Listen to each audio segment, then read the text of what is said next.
Exclusive corporate funding for American Experience is provided by Liberty Mutual. Major funding for American Experience is made possible by the Alfred P. Sloan Foundation. Funding for this program is provided by the National Endowment for the Humanities. Additional funding by the Arthur Vining Davis Foundations. American Experience is also made possible by the Corporation for Public Broadcasting and by contributions to your PBS station from viewers like you. Thank you.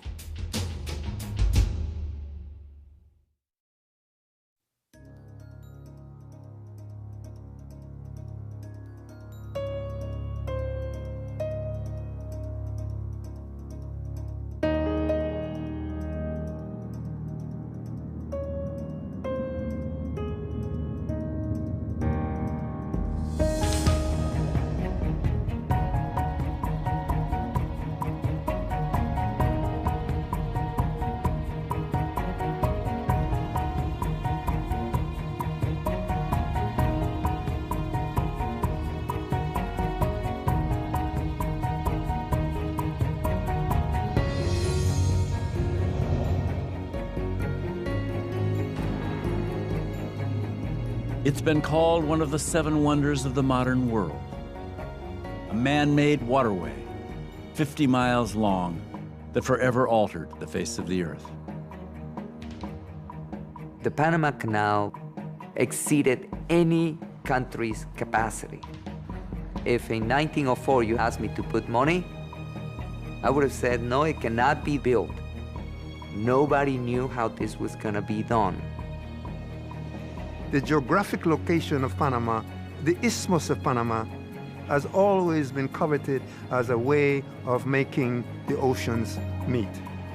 With the building of the Panama Canal, the realization of a dream became an expression of the power, the strength, the might of a growing nation. For nearly 100 years, the Panama Canal has stood for the triumph of technology over nature. But when it was built at the dawn of the 20th century, it was simply an audacious gamble, a colossal engineering project, the likes of which the world had never seen. It's a story of inspiration. It's a story of humanity. What man can endure with the pick and shovel to dig the canal. It used science and engineering and government to improve the country and really improve the world. But it has a dark side as well. It is also a symbol of arrogance, authority, and power. The canal really announced the United States as the leading country in the world. It demonstrated an extraordinary will and determination. They had succeeded in conquering nature as no one had ever done before.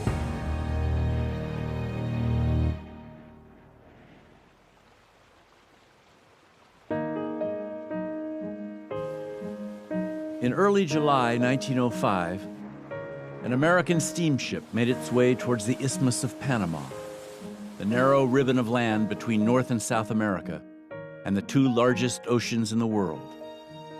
Among the passengers on board was Jan van Hardenveld, a 30-year-old engineer from Wyoming. He'd read in the newspaper about a new government project, an ambitious plan to link the Atlantic and the Pacific with a canal, and he was determined to be part of it. A Dutchman by birth, Jan was a newly minted citizen of the United States and a fierce champion of his adopted country. In America, he liked to say, anything is possible. The building of the Panama Canal would be no exception.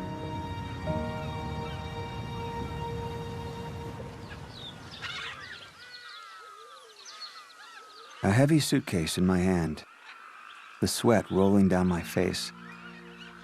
I stumbled along the wet, slippery track, which I had been told to follow until I found a place to turn off.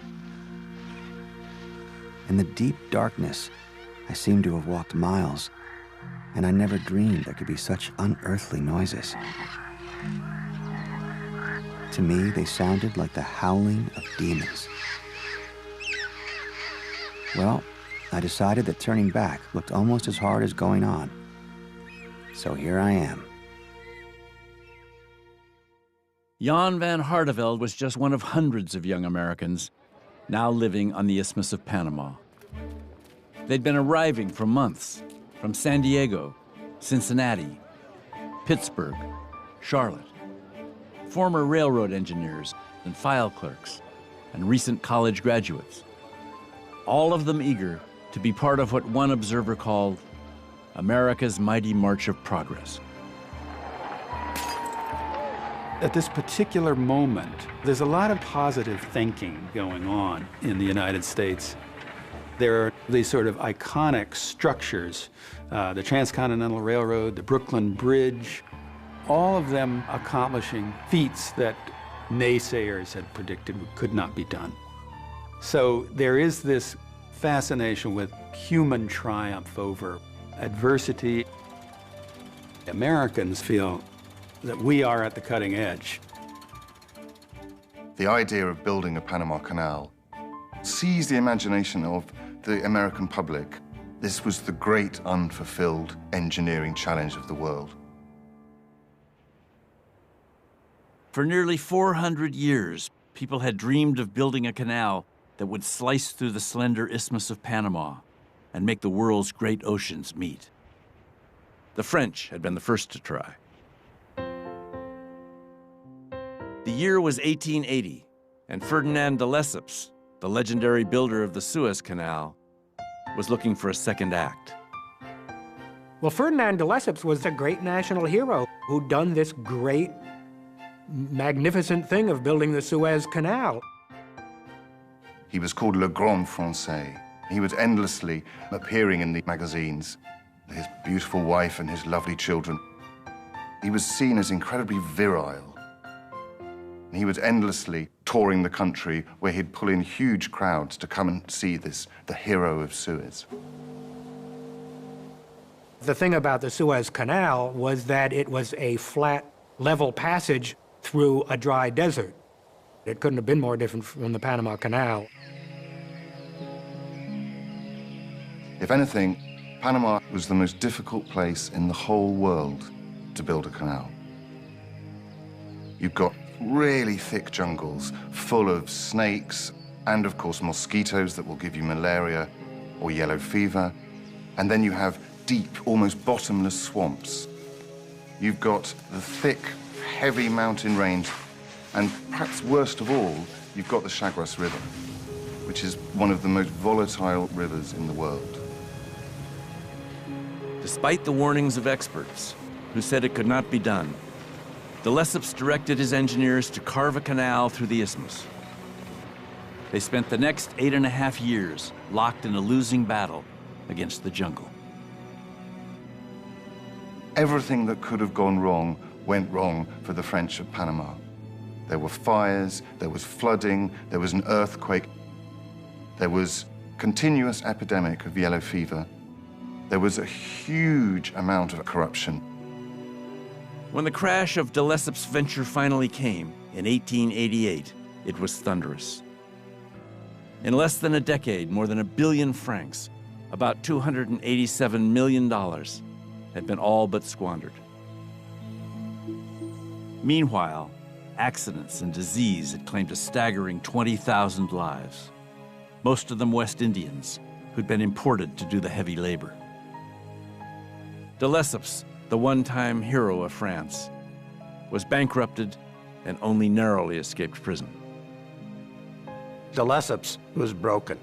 I mean, the last years of his life, he sat looking out a window with a 3-year-old newspaper by his side. He had essentially been driven insane by the whole experience in Panama.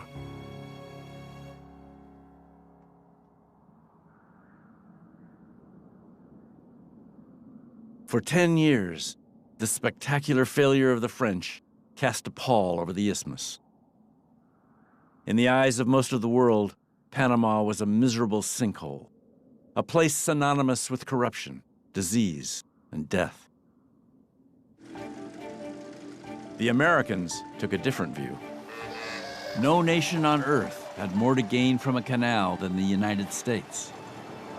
The close of the 19th century had been witness to its astonishing rise, the sudden dramatic expansion of its industry, its gathering economic might, its surprising aggression against Spain in the War of 1898.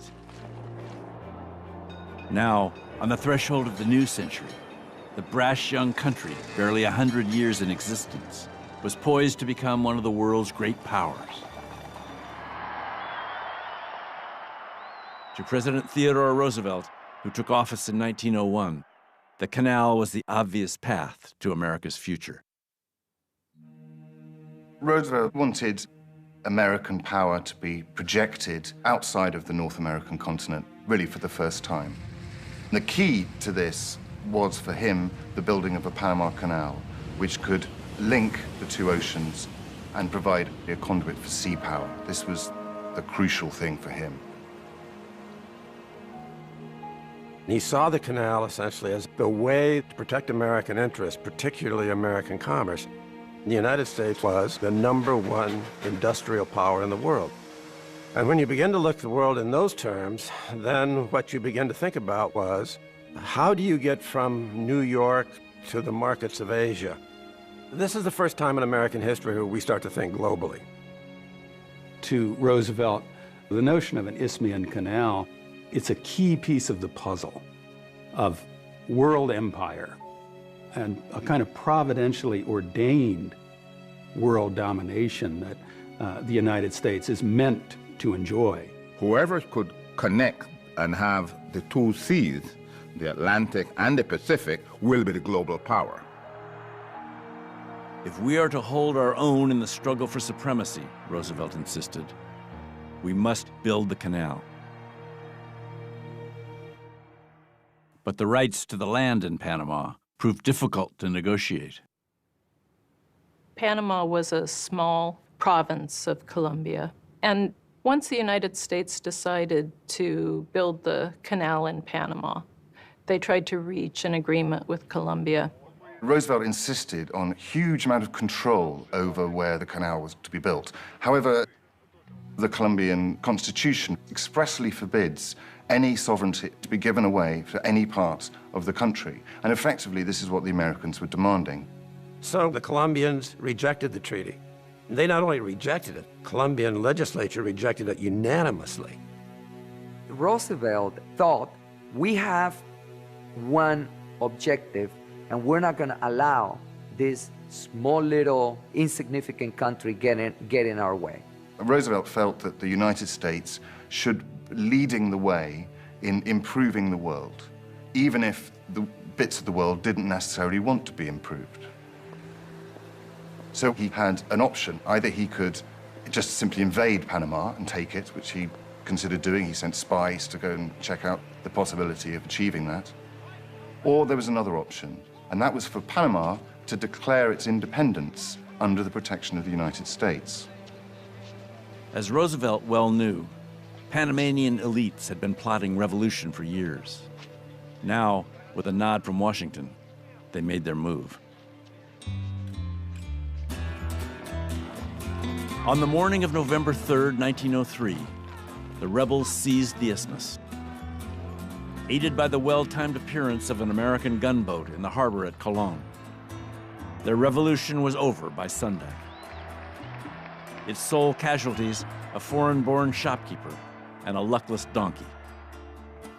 3 days later, the United States formally recognized the new Republic of Panama. The best part was the way they did it. Instead of fight against the Colombia, they just sent bags of money to pay off all the Colombian troops to go back to Colombia. So this was a bloodless revolution. Colombia, they didn't imagine the audacity of Teddy Roosevelt. We will make Panama into a new independent country. They will sign us off this tract of land, and then we will have a canal and they will have a nation. And that was the birth of the nation of Panama. It was arrogant, but then again, America was emerging into an international order where to be a self-respecting power, you had to be arrogant. The British were arrogant, the Germans were arrogant, God knows the French were arrogant. So this self-assertion by America was part of a certain kind of culture. The treaty later signed with the Panamanians gave the United States effective sovereignty over the so-called Canal Zone, a 500-square-mile swath that stretched clear across the isthmus and cut the new nation in two. The Panamanian leadership was, of course, extremely grateful to the Americans for their support in the revolution, but the honeymoon period was incredibly short. As soon as the Americans started actually laying out the boundaries of the zone, the Panamanians realized that they'd been sold out. What Roosevelt called one of the future highways of civilization was now America's to control. All that was left to do was build it.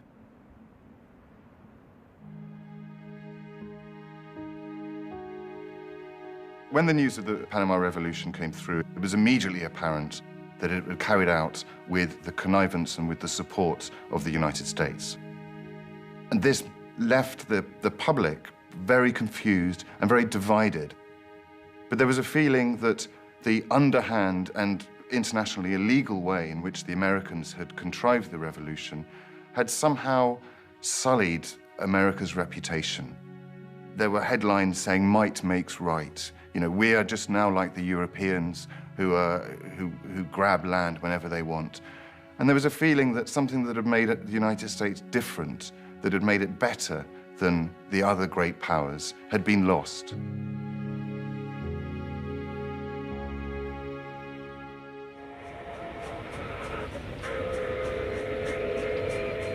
On May 4th, 1904, the American effort in Panama officially got underway. To oversee the project on the ground, Roosevelt had selected a seasoned, seemingly unflappable 51-year-old engineer from Chicago named John Finley Wallace. But the real authority rested with the Isthmian Canal Commission, a presidentially appointed panel charged with approving virtually every decision made in the canal zone. With the National Treasury footing the bill for the project, the commission was determined that not a single penny be misspent. Every time you wanted to do something, every time you wanted to hire a cart, you'd have to fill out a form in triplicate and send it to Washington. And this, of course, brought utter paralysis to anything that Wallace was trying to do. As yet, the Americans had no real plan, other than to pick up where the French left off and dig a massive ditch through the isthmus, some 50 miles in length and about 30 feet below sea level. Slated to run from Colón, the harbor on the Caribbean, all the way south to Panama City on the Pacific. The canal would have to cut through dense jungle, across the flood-prone Chagres River Valley, and then through the steep mountain pass known as Culebra.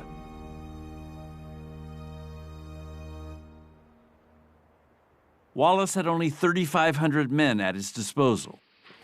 1,500 of them new recruits from the U.S., the rest West Indians left over from the French effort. With such a token force and tons of machinery badly in need of repair, he was uncertain how to proceed. He wanted time, at least a year, he said, to experiment with equipment.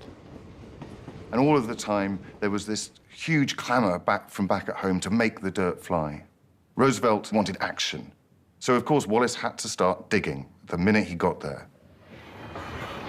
In November 1904, under pressure from Washington, Wallace ordered excavation to begin at Culebra. To meet the challenge of the mountains, he'd imported 2 Bucyrus steam shovels, 95-ton behemoths that could dig up roughly 8 tons of rock and earth with a single scoop. But there were not enough trains to haul the spoil away, and what trains there were kept running off the tracks. It was an impossible situation for him to deal with as chief engineer. The key to the successful excavation of the canal was about moving the spoil that was dug away from the site. Otherwise, everything would stop. If the shovel didn't have anything to load the earth onto, the shovel would stop. Make the dirt fly was a disastrous approach to the huge engineering challenge that Wallace was facing. The problems only multiplied. Just weeks into the digging at Culebra, 3 men on the isthmus contracted yellow fever. In December, there were 6 more. Yellow fever could cause internal bleeding, bleeding from the gums, and internal hemorrhaging that would cause the black vomit or vomito negro, which was terrifying. The yellow fever, the fever attacking and killing everybody. The fever got everybody scared. Nobody wants to come to the isthmus to work. The fear, don't go down to that project because you may not come back.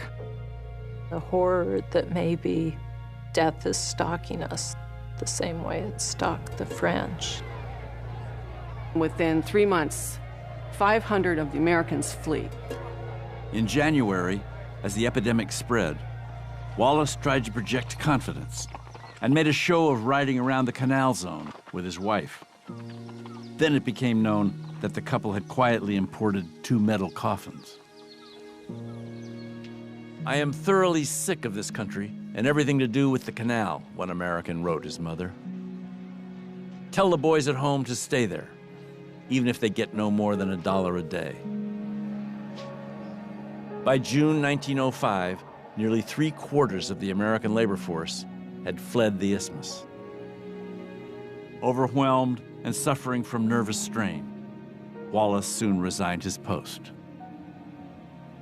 The project looks doomed. The project comes to a standstill, and Theodore Roosevelt goes nuts. It looked as though what was going to happen to the United States had been exactly what happened to France. And this is traumatic for Americans. How dangerously close to failure the whole U.S. enterprise is. The Americans had been in Panama for more than a year, and $78 million already had been spent. But so far, only about 15 million cubic yards of spoil had been excavated, which left hundreds of millions still to be removed. At the rate things were going, one worker guessed, the canal would not be finished for 50 years.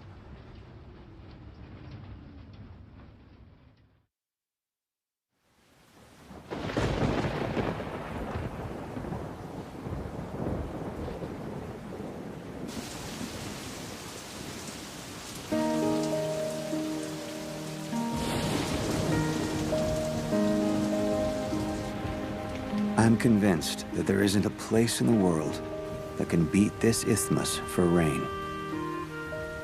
It rains so much that, honest to goodness, my hat is getting moldy on my head.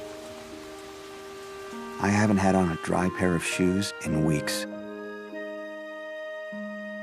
Jan van Hardenveld arrived in Panama just as Chief Engineer Wallace was leaving. And for the first few weeks, it was hard not to wonder if he'd made a mistake. He'd put more than 2,000 miles between himself and his family, left his wife Rose alone with the children, and all for a project that was floundering.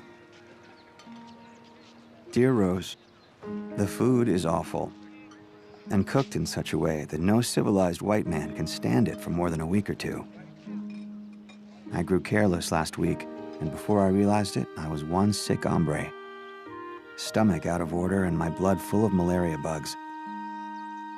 I'm taking no more chances than I can help of being sent home wrapped in a wooden overcoat. Morale in the canal zone was at an all-time low when, at the end of July 1905, Wallace's replacement as chief engineer finally turned up. His name was John Stevens, and his reputation preceded him. Some years before, as a surveyor for the Great Northern Railroad, he'd trekked hundreds of miles through the Rockies to plot out the line's passage over the Continental Divide. Word had it that he'd since built more miles of railroad than any other man alive. Now, he'd been asked to rescue the largest government project in American history. John Stevens was an absolutely brilliant railroad engineer, very much a frontiersman. He'd fought wolves and Indians. He'd survived in incredibly harsh environments. And he arrived in Panama, and he took a look round, and he saw everywhere disillusionment and fear. I believe, Stevens later wrote, that I faced about as discouraging a proposition as was ever presented to a construction engineer. Stevens noticed straight away that part of the problem was what he called the idiotic howl to make dirt fly. He had enough experience to realize that on a project of this enormous, unprecedented scale, he would have to spend a very great amount of time just getting the whole thing ready. So therefore, even though he knew that Roosevelt and the press back in the United States would be horrified, he ordered the digging to stop. For Stevens, the first order of business was to retool the Panama Railroad, which had been built in the 1850s and was by now so decrepit that he once described it as two streaks of rust and a right-of-way. Stevens realized that this was going to be a huge exercise in logistics. The job of building the canal would be very much a job of just moving, removing, hauling out thousands of carloads of dirt. He understood that the railroad was going to be the heart of the effort.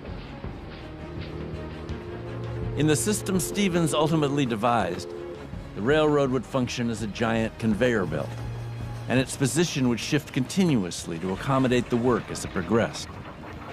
To speed the relocation along, he seized on an ingenious innovation, a swinging boom mounted on a flat car that could lift and move yards of existing track without first having to take it apart. Then he traded the rail cars for open-sided flats fitted with a plow, which could empty a 20-car train in about 10 minutes. By Stevens' estimate, the two rigs would do the labor of 900 men working by hand.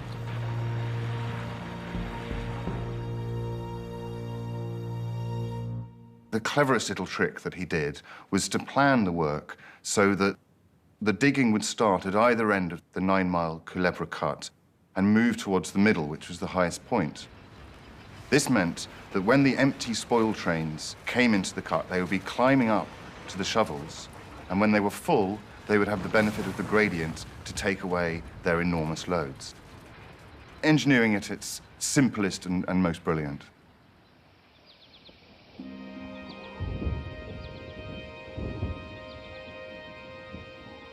At first, the project's most formidable challenge seemed to be the mountain pass at Culebra. To dig the canal there, the Americans would have to bore down as much as 300 feet through rock, gravel, clay, and earth, along a corridor some 9 miles in length. As Stevens put it to a colleague, at Culebra, we were facing a proposition greater than was ever undertaken in the history of the world. But after a few months on the isthmus, at the height of the rainy season, Stevens began to realize that the Chagres was an obstacle every bit as daunting. Throughout the summer and fall of 1905, he watched as the swollen river surged over its banks again and again, flooding the works all up and down the line. Gradually, it began to dawn on him. If he and his men built a sea-level canal, as the French had attempted to do, and Washington was now expecting, the Chagres would menace its operation for more than half of each year. Stevens realized building a sea-level canal would almost certainly condemn the American canal to failure, just like the French. Stevens was totally horrified by this. He went to Washington. He hated politicians. He hated going on a boat. He got horribly seasick. But he went to Washington and he talked face-to-face with Roosevelt and convinced the president, that a sea-level canal would be total madness. How can you get a boat to move from one side to the other side and to cross the mountain? Stevens and the rest of American engineers would need to find a new way to do it. The answer was a lock canal, a highly engineered, mechanized waterway that would solve the multiple problems of Panama all at once. First, to control the Chagres, a massive dam would be built at Gatun, creating an artificial lake some 85 feet above sea level, roughly in the middle of the canal's planned route. In order to get to this lake, the ship would be raised by a series of locks. These locks are each going to be these huge concrete structures, more than 3 football fields long. They're going to hold tens of millions of gallons of water. Them to raise ships up over the American continent, in effect. What it was to set up a series of steps, hydraulically elevate the ship, where the boats will go up a step, come across. It would sail across the artificial lake, go through Culebra Cut, which of course now didn't need to be cut out nearly so drastically, and then would descend again in steps down into the Pacific and away.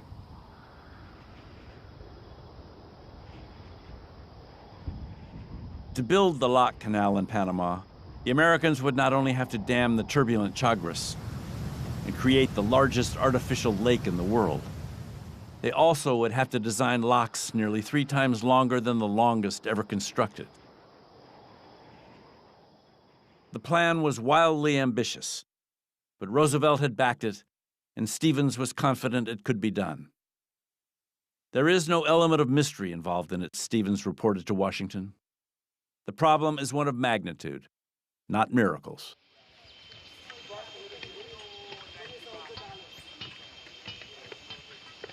To Jan van Hardenveld, the canal zone now seemed infused with a sense of purpose.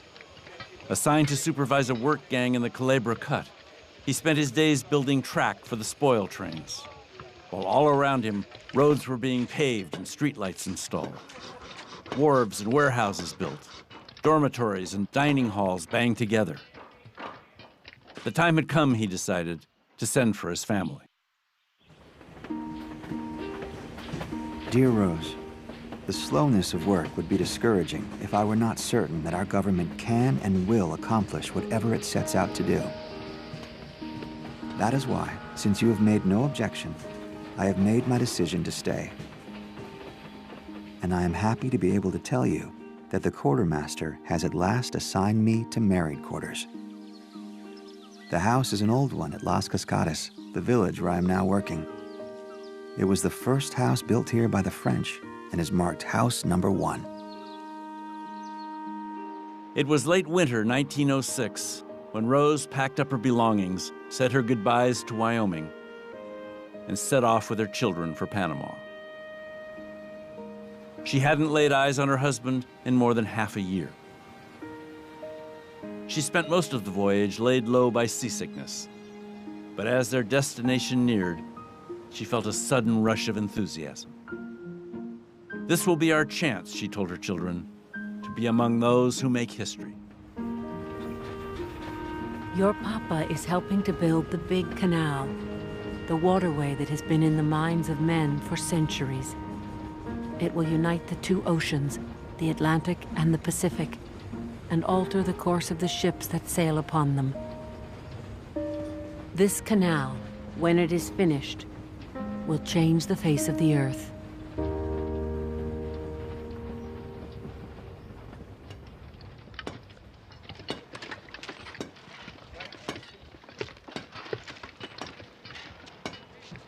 Of all the challenges confronting John Stevens, none was so urgent as the need for workers. By his estimate, the canal project would generate some 20,000 jobs in 1906 alone. Of those, 5,000 were positions for skilled workers: blacksmiths, carpenters, drill operators, plumbers, and they were reserved for white U.S. citizens. But the vast majority of the jobs in the canal zone were unskilled. Thousands of men were needed to cut brush, dig ditches, load and unload equipment and supplies. The French had relied on the West Indians for manual labor. Stevens had other plans. Stevens, when he'd done all his railway building in the United States, had mainly used Chinese labor. He considered that to be the best. When he got to Panama, he saw that the workforce was mainly West Indian, and he didn't like or trust the West Indians at all. John Stevens wasn't happy about relying on West Indians because he, sharing in the racial beliefs of the day, he saw them as too lazy, not intelligent. Stevens kept up a continuous campaign to recruit elsewhere. He experimented with workers from Spain and Greece and Italy. But in the end, he had to take men wherever he could find them. And nowhere did he find more than in the nearby islands of the West Indies. I landed here on the 21st of January, 1907. On the appearance of the place, I felt like I would go right back home because everything looked so strange and, different to being brought up home or so. I felt like I'd go back home, but it wasn't so easy to do that. Recruitment proved especially successful on the tiny island of Barbados, where jobs were scarce, pay was low, and young men were an easy target for American advertising. They created what was called the Panama Man, which is to get someone that went to Panama and bring him back, and he will be the advertiser. When he came back to Barbados from Panama, he came back with a white trousers, white jacket, gold teeth, Panama hat, a big smile, and money's in their pocket. And all the other guys that's on the plantation take a look and say, boy, I better go down to Panama and get mine too. Where I had some friends, and they all was getting ready to go, and they wanted me to go, and I joined them. And I left from St. Lucie, went to Bridgetown to the transportation office, and I signed up there for a trip to the canal. I had no recognition of what was going to happen. I couldn't conceive. I hadn't yet seen the canal. I hadn't yet seen no part of the operation until after I reached employment. Then I begun to realize what a stupendous affair this would be. Panama was perceived as the way of getting riches. But what they did not know was the price that they had to pay to do that. The journey from Barbados took an average of 8 to 10 days. Then came the shock of the canal zone. West Indians found, as they got to the canal zone, that things were very different from what they had known in Barbados. The United States created a very regimented world. They had shacks, and they had bunk beds on all four walls. All four walls had bunk bed, 3 layers of bunk bed. Very harsh facility. That was part and parcel of that type of society that was created. As the Barbadians soon learned, everything in the canal zone came down to how you were paid. Skilled workers, invariably white, received their wages in gold. Unskilled workers, who were largely black, in silver. So-called gold roll employees enjoyed privileges such as paid sick leave and laundry service and holidays off. For silver roll employees, there was nothing of the kind. From this emerged a system of segregation on the works, whereby everything was marked either silver or gold, whether it was a toilet, whether it was a post office, whether it was a shop or a drinking fountain. I remember my stepfather talking about it. It was a kind of a polished up segregation. It didn't say black and white, but you understood that if you weren't a gold roller and you were a silver roller, that you were on the black side. It worked exactly like it worked in the United States. In the States, they call the system for black colored. In Panama, they call it silver. With the segregation, that was a whole dehumanizing strategy, and that gave them moral justification for viewing them as a beast of labor. In the West Indies, Stevens had found exactly what he needed: a seemingly inexhaustible supply of men willing to endure harsh treatment and heavy physical labor in exchange for as little as 10 cents an hour. They knew that they had to send money home. That was the reality. 10 cents an hour was much more than they would make in the Caribbean. By the close of 1906, Stevens had a labor force of some 24,000 men at his disposal. And though he'd never wanted them, more than 70% were West Indians.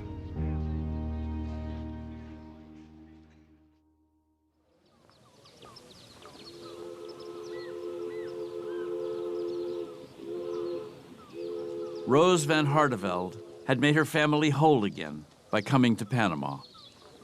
But she was one of very few American women in the Canal Zone, and she'd never been so lonely in her life. Jan put in more hours on the job than he ever had in Wyoming, leaving Rose to cope with the miseries of jungle living all on her own. In the local stores, she remembered, not one edible thing looked familiar. And she wound up feeding her children a steady diet of fruit, beans, and soggy crackers. The house smelled of bat droppings, and it was overrun with lizards and insects. Slowly but surely, my natural fortitude was giving way, Rose later wrote, and I was becoming a nervous, fearful woman. Then her youngest, whom the family called Sister, came down with a fever. Her round face was pale, and the cold sweat stood out in beads all over her body. It was malaria and dysentery, and a dreary time we had of it. She became a limp, feverish little bundle, crying night and day. All the time, I was becoming lower and lower in spirits, and less able to cope. By the time Sister finally recovered, Rose had been driven to the verge of collapse. I believe it was the consciousness of what would happen to the children, she wrote, that kept me from going to pieces. The story was the same all over the Canal Zone: malaria, dysentery, pneumonia. But nothing was worse than yellow fever. Each year, epidemics swept across the isthmus, killing men by the hundreds, inciting panic, utterly paralyzing the work.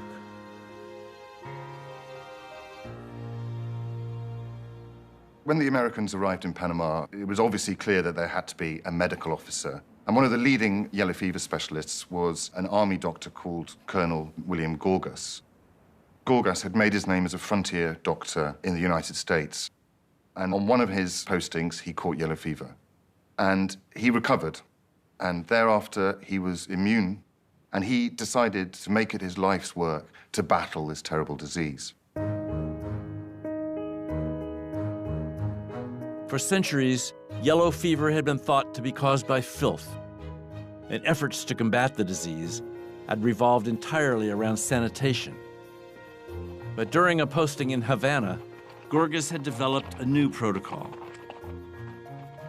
Working from an obscure theory in a Cuban medical journal that blamed yellow fever transmission on infected mosquitoes, he'd carried out an extensive eradication campaign in Havana. Over the course of 1 year, yellow fever cases there had fallen by more than 95%. Kill the mosquitoes, Gorgas argued, and yellow fever would disappear.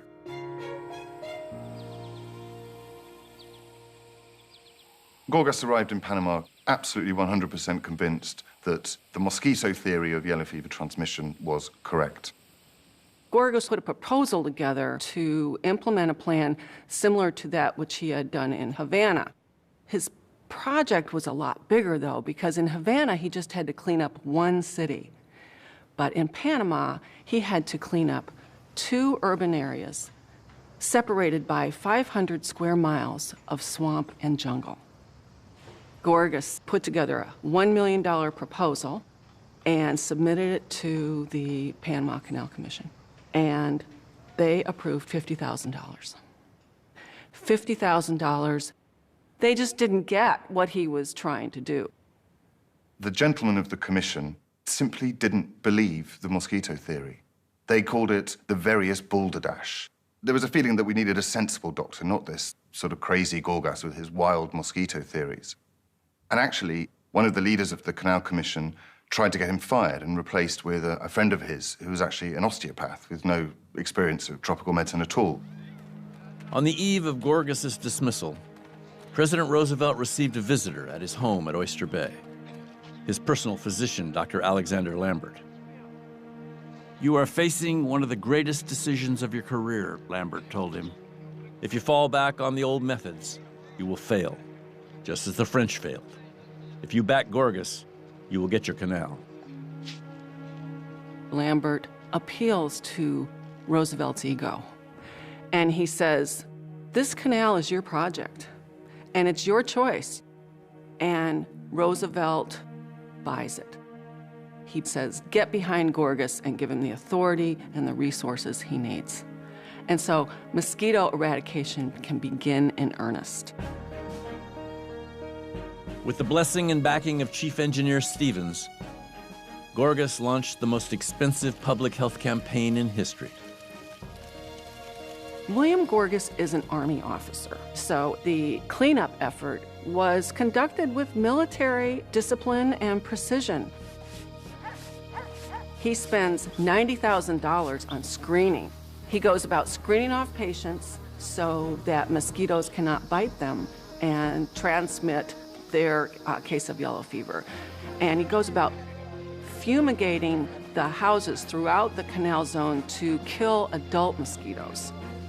And then the more extensive effort is to find mosquito larvae in all of the water sources in town and kill the larvae.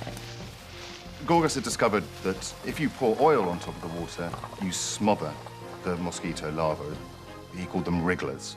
So he had to go through every single house, every shack in Panama City and Colon, all along the line of the canal, and find every single water tank, every little puddle, and get them covered with oil. Gorgas's team is swarming all over the Panama Canal Zone. They had to screen gutters, they had to put lids on water cisterns. Gorgas even got a law passed to make it a $5 fine to have a wiggler in your home. He is at war against the mosquitoes, and he is going to kill them to the last. By August 1906, the monthly tally of new yellow fever cases had fallen by nearly half to 27. A month later, the count was down to just 7. Then, on November 11th, Gorgas called his staff into an autopsy room and told them to take a good look at the corpse on the table. It was, he rightly predicted, the last yellow fever victim they would ever see. The idea that Gorgas was able to conquer this problem is still kind of unbelievable to me. He ended up tracking down individual mosquitoes, which is unbelievable in this jungle where it essentially never stops raining. And it worked. And it saved thousands of lives. Really was a huge part of what made the digging of the canal possible.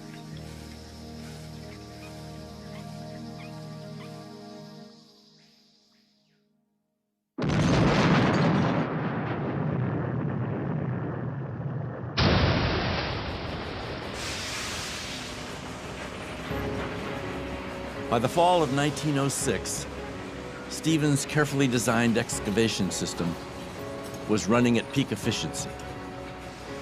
It had taken him the better part of an exhausting year to prepare. He'd overseen the construction of thousands of buildings, hired thousands of men, spent thousands upon thousands on new equipment and supplies. Finally, the real work of building the canal was underway. Over the months and years to come, millions of cubic yards of rock and earth would have to be loosened and dug and loaded and hauled away. Enough spoil, it was said, to build a great wall like China's, clear across the United States. From Washington, Theodore Roosevelt was watching.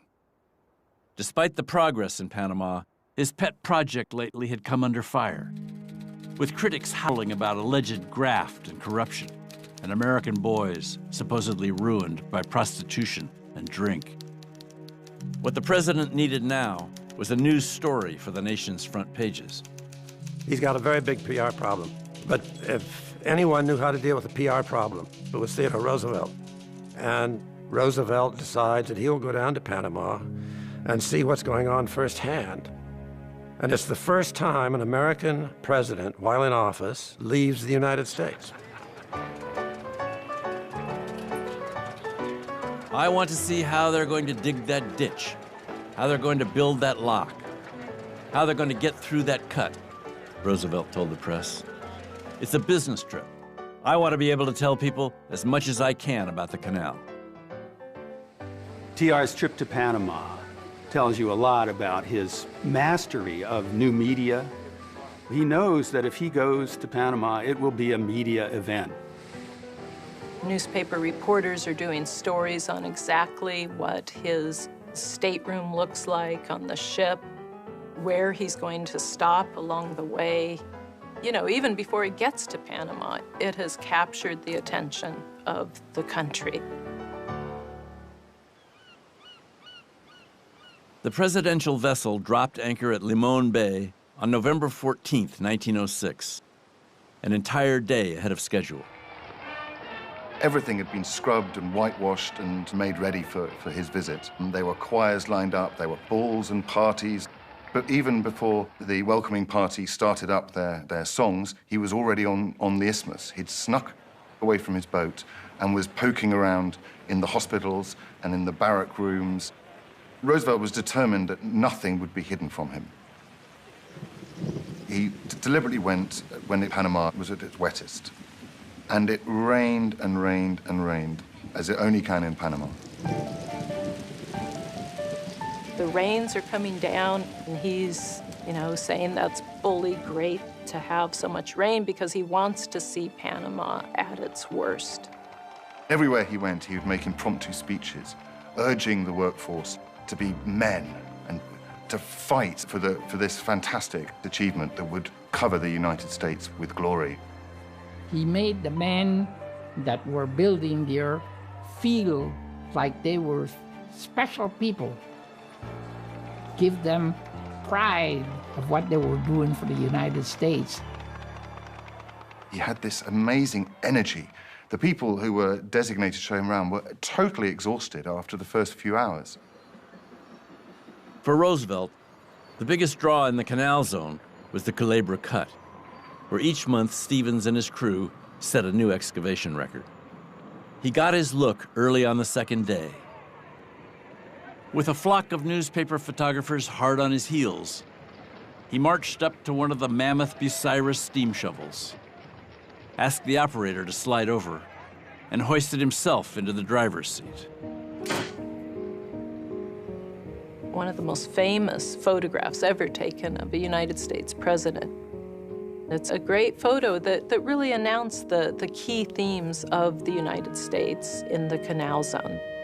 Peerless leadership, American industry, efficiency, technology, science was going to master the canal project. It was going to do what France never could have done. In all, the president spent 12 days on the isthmus. 12 days that Rose van Hardenveld and many other Americans would remember as the turning point for the canal. We saw him once on the end of a train. Jan got small flags for the children and told us about when the train would pass, so we were standing on the front steps. Mr. Roosevelt flashed us one of his well-known toothy smiles and waved his hat at the children as though he wanted to come up the hill and say hello. I caught some of Jan's confidence in the man. Maybe this ditch will get dug after all, I thought.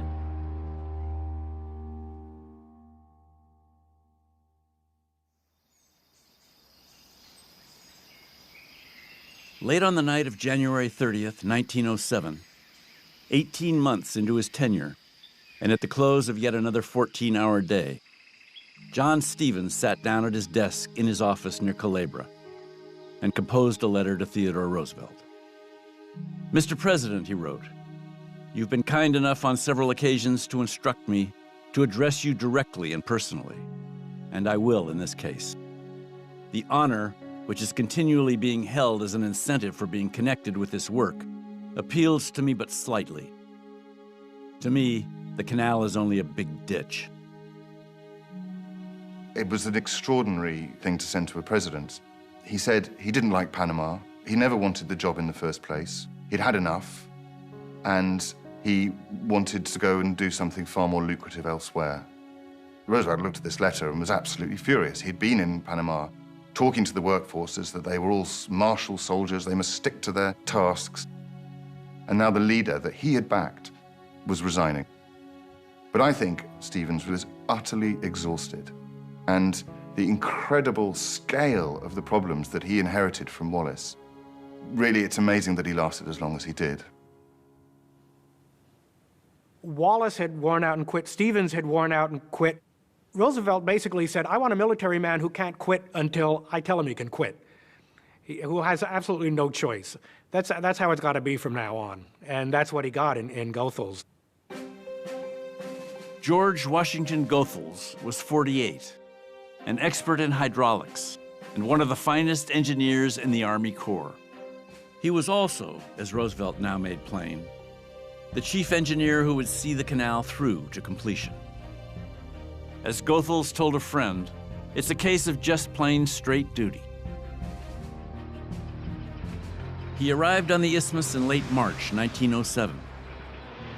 A month later, the steam shovel men, the backbone of the entire excavation effort, went out on strike, demanding a wage increase of more than 40%. They're already the best paid people on the isthmus, and Goethals basically pulled the plug on it. He decided he was going to gradually recruit strikebreakers. Hiring new crews would take time. Meanwhile, the digging ground to a halt. 2 weeks passed, then 4. Still, Goethals refused to negotiate. Instead, he sent the strikers packing. None of them would be permitted to return to Panama. He could deport anyone from the isthmus who it was in any way causing any kind of trouble whatsoever. Anyone who complained, asked for more money, would simply be got rid of.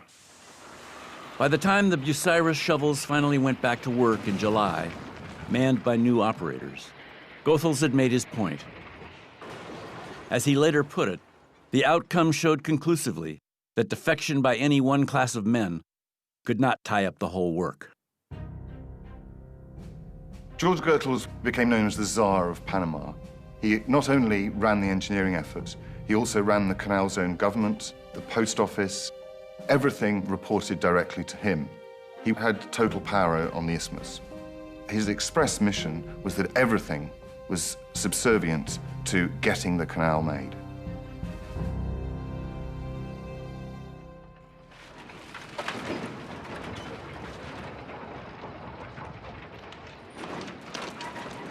By the time Goethals took over, the Americans had been in Panama for 3 years, and the bulk of the work still lay ahead.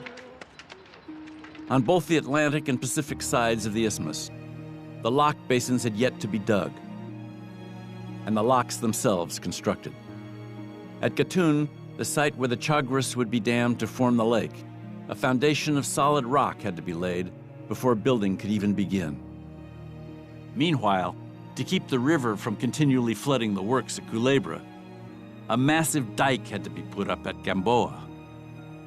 And then there was the cut itself, Excavation had so far managed to widen it by over 100 feet, but the immense task of digging down had barely begun.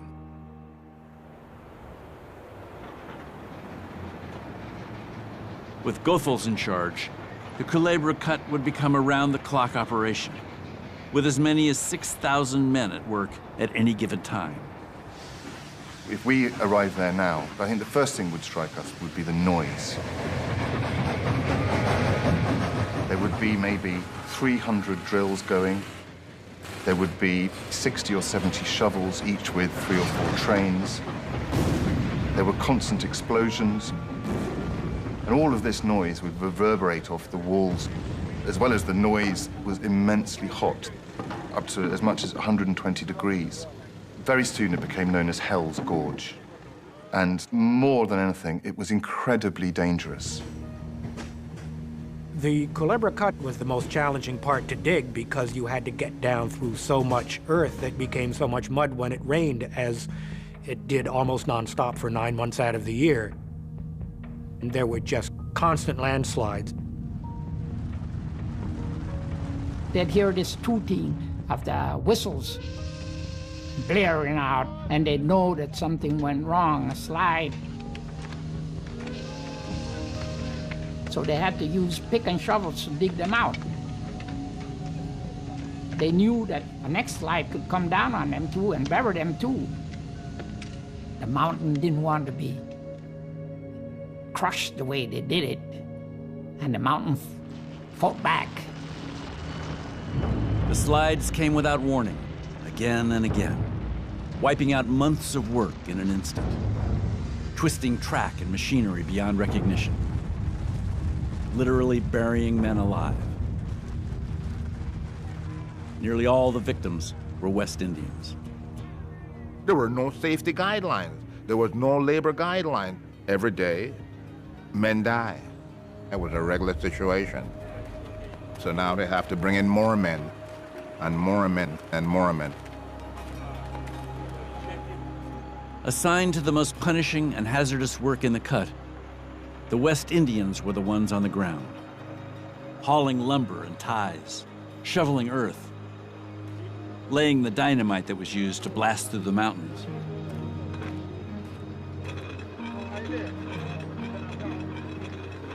They have to drill these holes, you know, in the rock.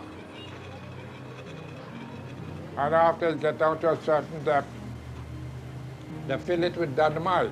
Then, when they are ready, they give you a warning so that you go and take shelter. 3, 4, 5 places start to blast. Big rocks going up in the air. What happens sometimes, somebody make a mistake and touch the wire. And that guy is gone up too.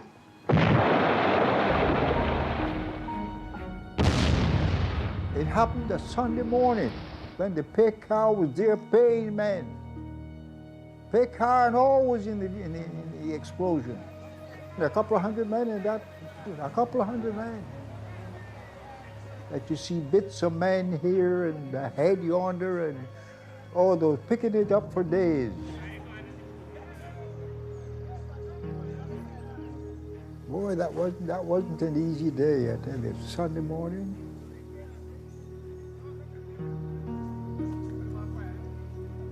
My grandfather told me the guys that go up front with the dynamite, that they will leave with their buddies, their belongings, because they never know if they're coming back up. It was a daily situation that today, this morning, you have breakfast, and somebody on that table having breakfast may not be there for that evening. So it's that type of situation. Now that I am old, and sometimes I sit down there on these things, a recollection, you know, and what I went through on the Panama Canal, and I'm still alive. I raise my hands to God. I said, thank God, thank Him, because I could have been dead several times. As the weeks went by, the death toll rose.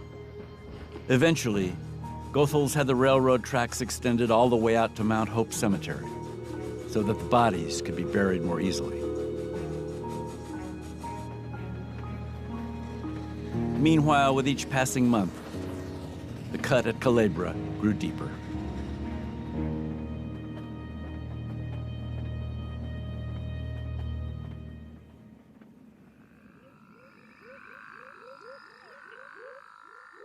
With the darkness came noises so weird and uncanny as to make the flesh creep with the strangeness of it all. The very worst was the wailing for the dead that came from the labor camp below us. When one of their number died, the friends and kindred of the deceased would drink rum and wail and sing old English gospel hymns. No matter how fast asleep I might be, when the first sound of that eerie screeching slapped the air, I was wide awake and out of bed. It was like the dance of the witches. Looking back later, Rose Van Hardevelde would marvel that she and Jan had ever gotten used to living in Panama. More than once, she recalled, their commitment to the project had wavered. And after Jan's closest friend was killed, they actually had considered going home. Why should we stay any longer, Rose remembered thinking. The canal could get built eventually without us. The Americans had a very serious problem in that the white workforce were largely arriving and pretty much leaving straight away. They didn't like working in Panama. And right up until 1907, there was something like 100% turnover in white staff. This was a potentially deal-breaking problem. And the answer to it was to provide every single home comfort that they could. For Rose and Jan, the inducement to stay came in the summer of 1908 in the form of a newly built cottage on a pretty tree-lined street. The house was clean and comfortable, Rose remembered, just about the type of home a man in the States would try to provide for his family. As time passed, there were other improvements as well. Iceboxes and electricity, and YMCA clubhouses, built by the government and outfitted with card rooms, pool tables, and libraries. There were dances on Saturday nights and baseball games on Sunday. More than 36 churches and scores of clubs and fraternal organizations. The Brotherhood of Railroad Trainmen and the Odd Fellows, Sojourners' Lodge, and the Knights of Pythias. As Rose remembered it, all the perks had their desired effect. American men stayed in Panama longer. Their wives and children came to join them, and friendships in the canal zone deepened. We drew together in a sort of compact clique, Rose recalled, and nothing else seemed quite so important as this immense project, moving gradually and steadily to completion. This was our life.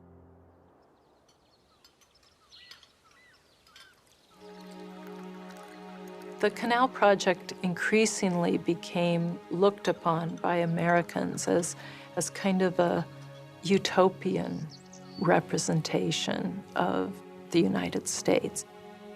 There are these glowing journalistic accounts of it. The workers are happy, everyone is well-fed, contented. The reality was that it was a very autocratic state. No freedom of speech, no rights to a union, more power being asserted at every step. The United States government was creating an efficient factory workforce for this incredible earth-shifting project on the Isthmus of Panama. There was no democracy at all. But at the same time, things got done. Mountains were moved. But it worked.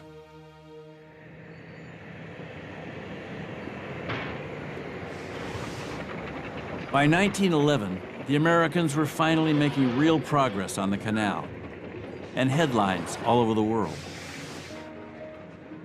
Suddenly now tourists from everywhere were flocking to Panama to see the engineering marvel of the age. What the Americans were doing with the canal, said one awed visitor, was the greatest liberty ever taken with nature. No aspect of the construction compelled such fascination as the gargantuan locks, the so-called mighty portals to the Panama Gateway. These locks are these huge concrete structures with these incredibly elaborate culverts. They are this enormous engineering challenge, the biggest engineering project there's been in the history of the Earth until then. In all, some 5 million bags and barrels of concrete went into the building of the locks, dams, and spillways. Mixed on site and deposited into enormous 6-ton buckets, the concrete was then hoisted by crane, delivered by cableway, and poured from above. The amount poured at Gatun alone, some 2 million cubic yards, could have built a wall 12 feet high and long enough to encircle the island of Manhattan more than 4 times. This was far bigger locks than had ever been constructed before. And really it was about just doing everything much bigger. There were a couple of very clever ideas, one of which was to have the lock gates hollow and watertight, so therefore buoyant, which meant that far less of the weight had to be carried by the lock's hinges. Although they were 80-some feet high, they were so precisely balanced, they could be operated by a single 40-horsepower motor. The whole operation was powered by electricity, and this was in very early days. This was before many factories were electrified. And this electricity was generated nearby by water from the spillway, by hydroelectric, and this powered all of the systems that made the locks work. The locks were the mechanical marvel of the canal. These locks are more than just tons of concrete, said one observer.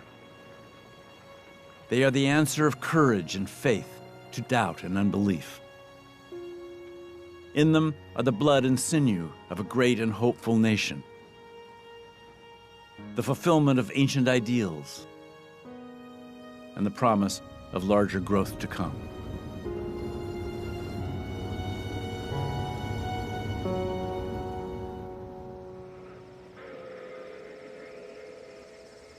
In the spring of 1913, 9 years almost to the day after the Americans started work on the Panama Canal, they began at last to finish it. In May, steam shovels number 222 and 230 dumped their last loads and met in the center of Culebra Cut. In June, the last spillway at Gatun Dam was sealed, allowing the waters of Gatun Lake to rise to their full height.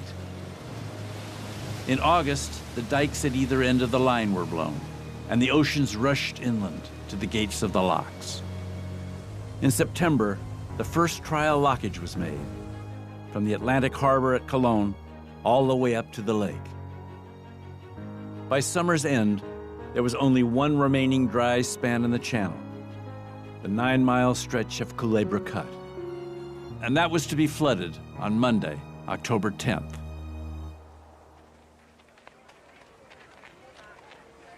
Early that afternoon, a crowd began to gather at Gamboa, on the edge of Gatun Lake.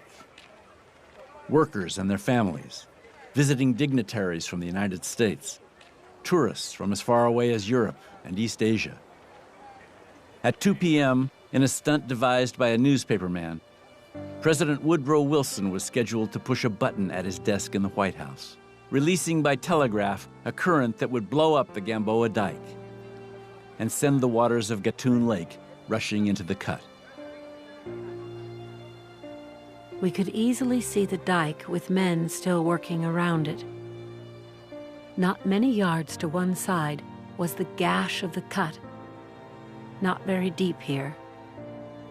The small waves lapped eagerly at the edge, as though the lake was also waiting to let go of its overload of water.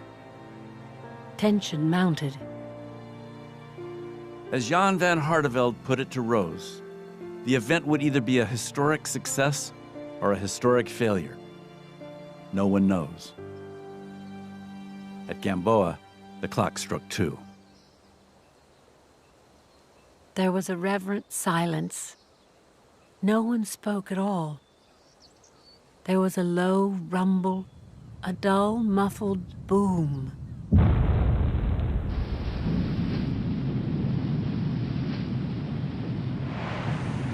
A triple column shot high in the center, turned, and gracefully fell to both sides like a fountain. From the multitude came a spontaneous, long, loud roar of such joy and relief that I felt sure I would remember the sound all my life. As the water poured out of the lake into the cut, hats came off. We saw Jan and the engineer in charge of the cut shake hands. They were both crying. We were crying too.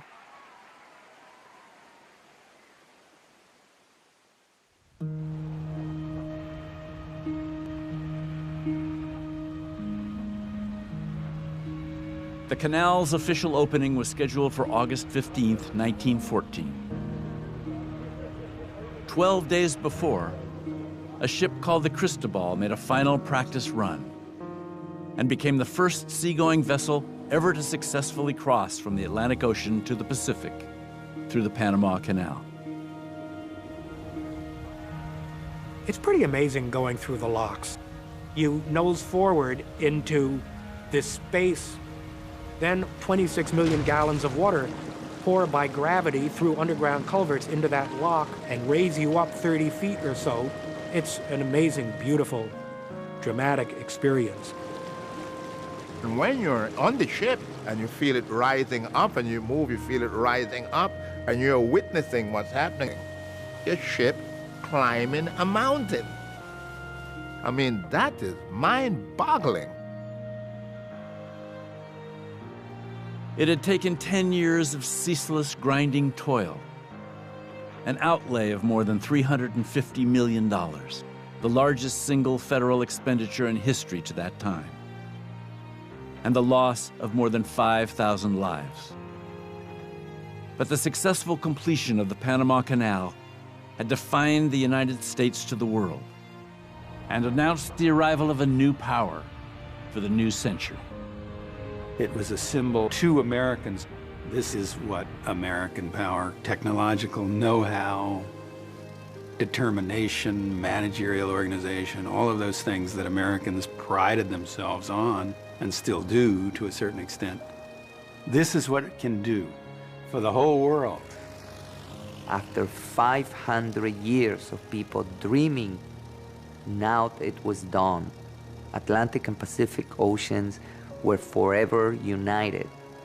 The United States were now firmly established as the most powerful nation on earth. It all occurred at such a pivotal moment in our history. The failure of the French effort was very much the sort of the dying gasp of the Victorian age that had been dominated by Europe. With the opening of the American Canal, the power in the world had shifted irrevocably, and the American century effectively could begin. Though the Panama Canal was arguably his greatest legacy, Theodore Roosevelt never saw it once it was finished. An expedition to South America kept him from attending the canal's official opening, and he never again visited the isthmus. Of the tens of thousands of West Indians who'd come to Panama to build the canal, most simply returned home again, quite often with not much more money in their pockets than they'd had when they left. The building of it was a harsh nightmare for the diggers.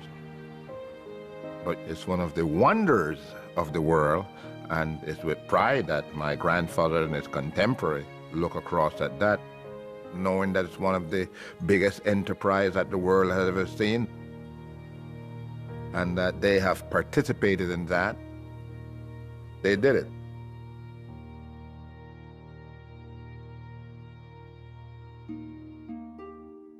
For Jan and Rose van Harteveld, the years in Panama had been an epic adventure. Of all the Americans who had been employed on the isthmus, Jan was one of the very few who'd been there since the beginning.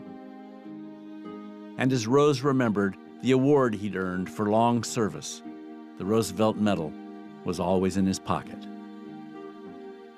Sometimes in the evening, she would find him staring off into the distance, turning the tiny scrap of metal over and over in his hand.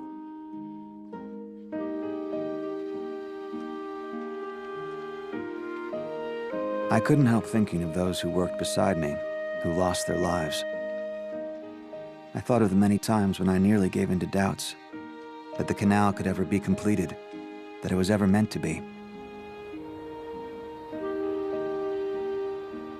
But most of all, I was remembering how my answer to my own doubts every time was my faith in my country. I have always believed that America could accomplish anything she set out to do.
Exclusive corporate funding for American Experience is provided by Liberty Mutual.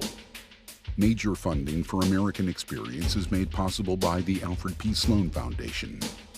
Funding for this program is provided by the National Endowment for the Humanities. Additional funding by the Arthur Vining Davis Foundations. American Experience is also made possible by the Corporation for Public Broadcasting and by contributions to your PBS station from viewers like you. Thank you.